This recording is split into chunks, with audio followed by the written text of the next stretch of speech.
Chers amis, c'est un grand moment que nous vivons aujourd'hui, un moment impressionnant. Des projets que nous avons nourris pendant plus d'un an et demi, jour après jour, se sont aujourd'hui concrétisés et nous avons le sentiment que prennent corps ces projets entretenus là-bas et ici, presque sans cesse. Et je voudrais vous dire comment nous sommes heureux d'être parmi vous en ce 28 juin 2013. À Paris se sont réunis les 20 et 21 juin derniers des anciens compagnons de route d'Yves Persson, comme Roland Collin, ici présent, d'anciens étudiants qui nous ont donné des témoignages vibrants de ce que l'enseignement et les contacts, les dialogues avec Yves Persson leur avaient apporté, des chercheurs, historiens et anthropologues qui ont entretenu avec lui des dialogues fructueux, à la fois directement et dans leurs écrits. Combien parmi eux avaient dédié leurs travaux à Yves Persson?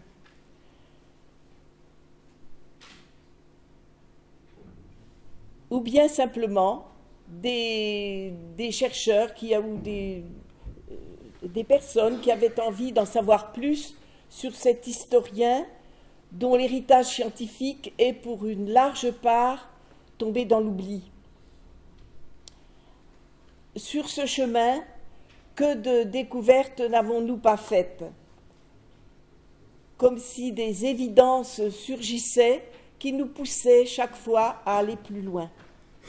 Première évidence, il était impossible pour nous d'isoler le combat que menait Persson en Afrique contre l'aliénation culturelle résultant de la politique de l'État colonial centralisateur et assimilationniste. Il était impossible de l'isoler de son combat pour la défense des minorités culturelles et linguistiques en Europe. Et nous voici aujourd'hui à Brest, au deuxième colloque Yves Persson de cette année 2013. Le lien entre les deux colloques étant assuré par plusieurs d'entre nous qui sont parmi vous, dont deux historiens ivoiriens, qui sont Sékou Bamba et Gilbert Gonin, qui enseignent tous deux à l'université Houphouët-Boigny d'Abidjan. Autre évidence, dès que fut conçu notre projet, à l'origine par Roland Collin, nous avons prévu de rassembler et de publier les écrits d'Yves Persson qui, contrairement à ce que l'on pouvait penser, ne se résument pas à cette gigantesque thèse consacrée à Samori de 2300 pages en 3 volumes,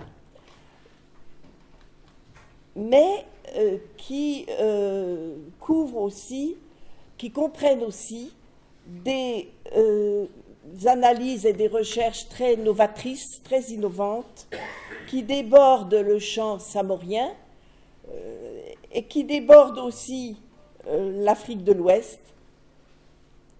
Et avec Jean-Jacques Monnier, nous nous sommes d'emblée proposés de rassembler, de réunir ces écrits, avec Henri Jourdan également, qui sont dispersés un peu partout, dans des revues, qui sont quasiment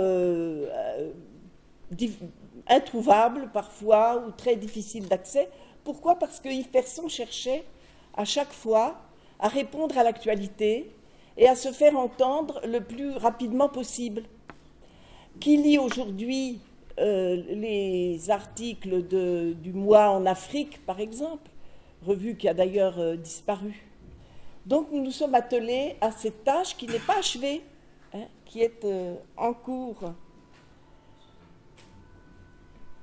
Pour cette publication, nous allons solliciter le concours des institutions qui nous ont aidés à mettre sur pied le colloque de Paris, et en particulier l'UNESCO, qui nous a accordé son patronage, non seulement celui de la commission française de l'UNESCO, mais de l'institution elle-même, et ce n'est pas peu. Et puis, en cours de route, une autre nécessité s'est imposée.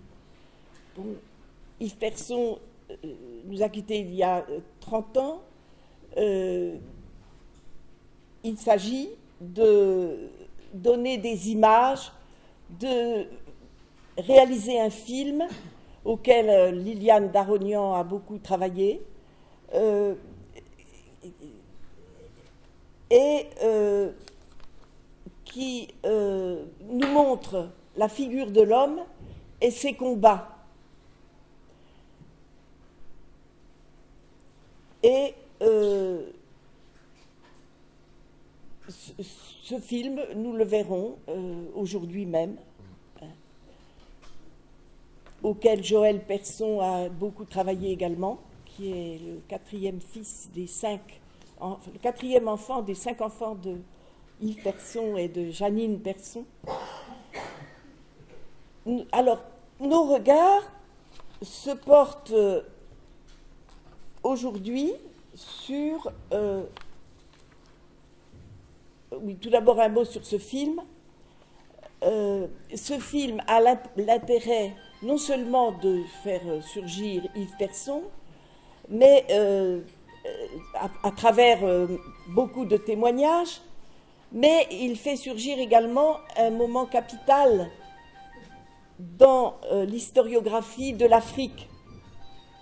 C'est le moment où l'histoire de l'Afrique se dégage de l'histoire coloniale qui dominait jusqu'alors.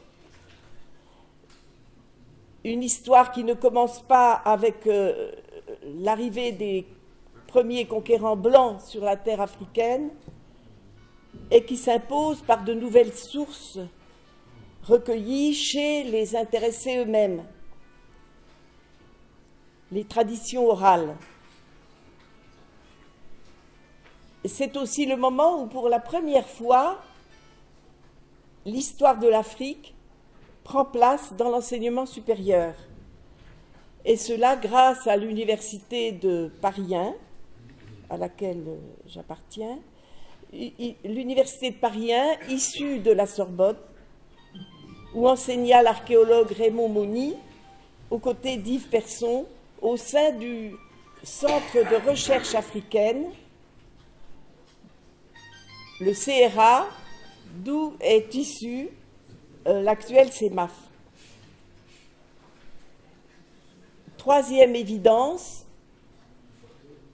il était impératif de faire connaître l'existence dans les archives de la Bibliothèque de recherche africaine,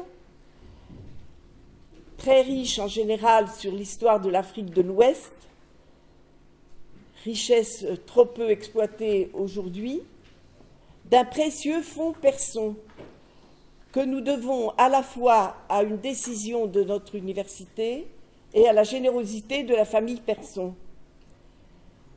Et ce fonds va être enrichi par la correspondance tout récemment entre Yves Persson et Robert Laffont, que Henri Jourdan vient tout juste de découvrir après une longue recherche, dont je suis témoin, à Béziers.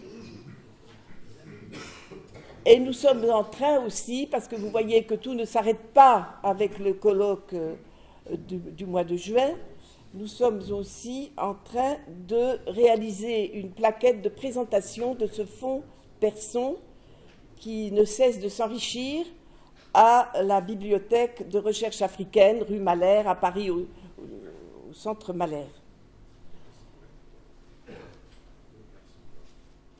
Nous avons donc entrepris de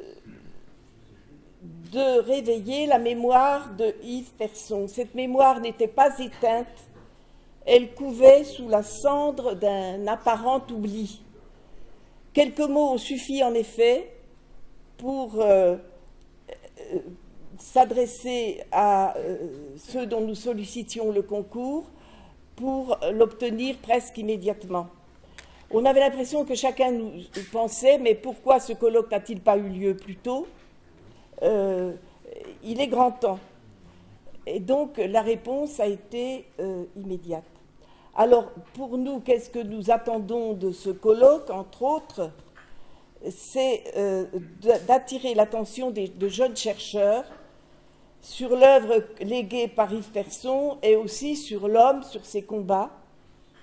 Et nos regards se portent sur la nouvelle génération d'historiens et d'anthropologues de l'Afrique en activité ou en gestation, africains et européens. Avec eux, les contacts se sont établis depuis et seront alimentés depuis 3 mois par un blog que je vous invite tous à consulter, Persson, Hypothèse, qui fonctionne depuis lors et qui s'enrichit jour après jour. Car pour nous, de ces colloques, plus que d'une commémoration entre anciens, entre vieux, comme on dit en Afrique, c'est de transmission essentiellement qu'il s'agit. Merci à vous qui nous accueillez à Brest, au nom du comité de pilotage, dont fait partie d'ailleurs Jean-Jacques Bonnier, auquel vont nos très chaleureux remerciements, car nous n'avons pas cessé depuis tout ce temps d'adresser idées et nouvelles avec lui. Le comité de pilotage, c'est-à-dire Roland Collin, Pierre Vermeren, professeur à l'Université de Paris 1, professeur d'histoire, Charles Becker, Liliane Darognan, et j'ai bien envie d'associer le nom de mon maître Georges Ballandier, qui s'est constamment soucié de l'avancement de nos travaux. Merci au Conseil régional de Bretagne, merci à la mairie de Brest, et merci à vous tous.